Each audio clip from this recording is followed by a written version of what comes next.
Extended spectrum penicillins anti-pseudomonal penicillins ብለን እንጠራቸዋለን። targeting to gram negative bacteria example piperacillin picaracillin። እንግዲህ ይሄኛው extended spectrum penicillins የምንለው ደግሞ pseudomonal anti-pseudomonal penicillins የምንለው ብዙ ጊዜ gram negative bacterian ታርጌት ያደረገ ነው። ከነዚህም ውስጥ ግን piperacillin እና picaracillin ተጠቃሽ ናቸው። spectrum of activity broad spectrum including pseudomonas aeruginosa and other gram negative organisms። spectrum of activity ስናይ አንደኛው pseudomonas aeruginosa የሚባለውን ከቨር ያደርግልናል።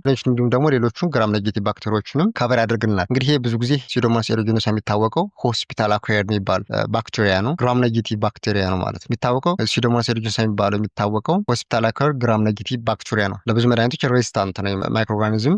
ይሄኛውን ከቨር የሚያደርግልን እነዚህ መድኃኒቶች ናቸው ማለት ነው። ዩዝድ ኢን ሲቪር ሆስፒታል አኳየርድ ኢንፌክሽንስ ላይክ ኒሞኒያ ሴፕሲስ ኤንድ ኢንትራአብዶሚናል ኢንፌክሽንስ። እንግዲህ ጠቀሜታው ምንድነው ስለ አንደኛው ሆስፒታል አኳየርድ ለሆኑ ኢንፌክሽኖች ነው። እንዳልኳቸው ኒሞኒያ አንደኛው የሳምባ ምች ነው። ብዙ ጊዜ ሆስፒታል ገብቶ ከ48 ሰዓት በኋላ የሚከሰት ከሆነ ይህን ሰስፔክት እናደርጋለን። እንዲሁም ደግሞ ባክቴሪያ ወደ ደማችን ውስጥ በሚገባበት ሰዓት ወይም ደግሞ ወደ አካባቢ ለሚፈጠር ኢንፌክሽኖችን ለማከም እንጠቀምበታለን ማለት ነው። ኦርፍን ዩዝድ ኢን ኮምባይኔሽን ዊዝ ቤታ ላክታሜዝ ኢንሂቢተርስ ፓይፐራሲሊን ዊዝ ታዞባክተም። ከነዚህ ውስጥ የሚለኘው ደግሞ ምንድነው ይሄ ቤታ ላክታሜዝ ኢንሂቢተሮች ጋር ኮምባይን አድርገን እንጠቀመዋለን ነው። ከነዚህ ውስጥ ተጠቃሹ ፓይፐራሲሊን ዊዝ ታዞባክተም አንዱ ነው ማለት ነው።